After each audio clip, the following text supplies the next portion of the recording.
Hi, I'm Jenny. I am a freelance developer and I run the Facebook group for female developers called Women in Web Dev.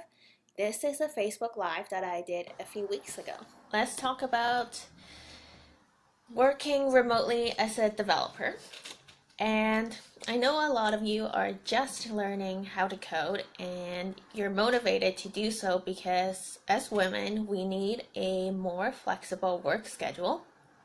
And companies are slowly starting to realize that if they want to keep talented people, they do need to have more flexible schedules. But unfortunately, they are really not set up to be fully remote.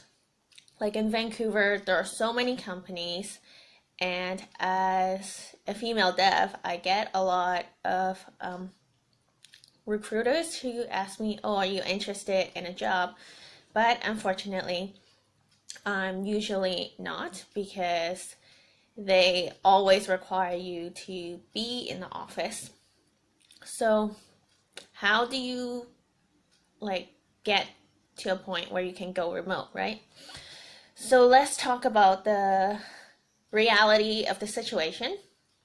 Um, so, there are very few remote junior developer jobs, and like very few companies are actually good at training junior developers.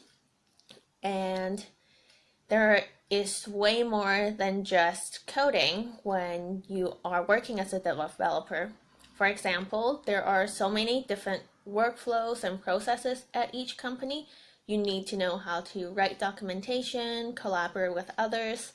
So I can see why companies are reluctant to hire junior devs especially remotely.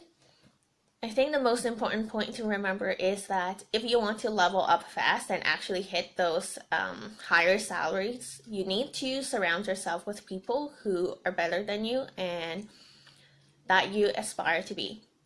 Say, even if you are around developers who aren't very good at their jobs, at least you can see their thinking process and decide whether, okay, like I can see where he's coming from, and this is why I might make this decision differently if I were in their shoes.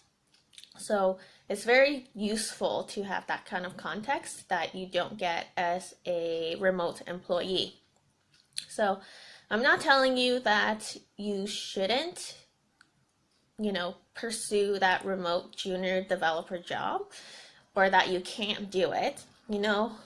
It's like if a teenager told me that they wanted to go to Harvard, I wouldn't tell them, hey, that's going to be impossible for you because only 0.5% of people actually get to Harvard. But I just want to let you know that it could be difficult. And if you don't get your first job as a remote junior dev, you aren't a failure. Okay, so what are your options, to go remotely, right?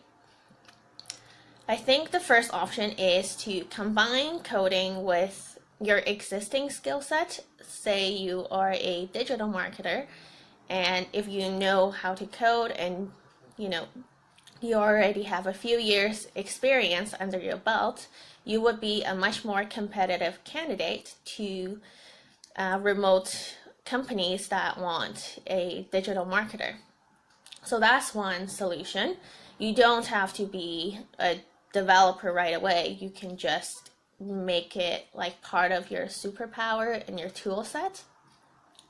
And the second option is to like get the experience in working as part of a development team, get the confidence that you need, get past that imposter syndrome stage, and then go out on your own. So, for example, you want to help businesses build out their websites. Maybe that's your goal in a few years. And so, a really great place to start would be to work as a developer in an agency because you can see how to like communicate with the customer, develop their ideas, how the projects is being managed, and how you would do testing and quality assurance before handing the finished website to the customer. So I think being in an agency might be really helpful for those of you who want to strike out on your own in a few years. And lastly, the final option is just to be your own boss, where no one can tell you when to be at the office and when to work. And of course, that's pretty scary for a lot of people, including myself. But it is the best way. Like, if you don't want to compromise on being a developer and working remotely right away, this is basically the first option that you should look at. Now, I know a lot of people who want to be remote think that, oh, if I only knew how to code, I could, be remote, I could freelance, like everything's going to work out. But as myself has found, like what had stopped me from starting out doing my own business or freelancing isn't really the lack of skill set. It's been the lack of confidence and the fear of failure and rejection. And none of these things are going to go away even when you know how to code. You still need to know how to sell yourself, get clients, do client management, manage your own time, not being afraid to talk about money or negotiating your rates, and not feeling bad about charging what you're worth. Like, all these things are still things and challenges that you have to overcome even when you know coding. So I hope that was helpful.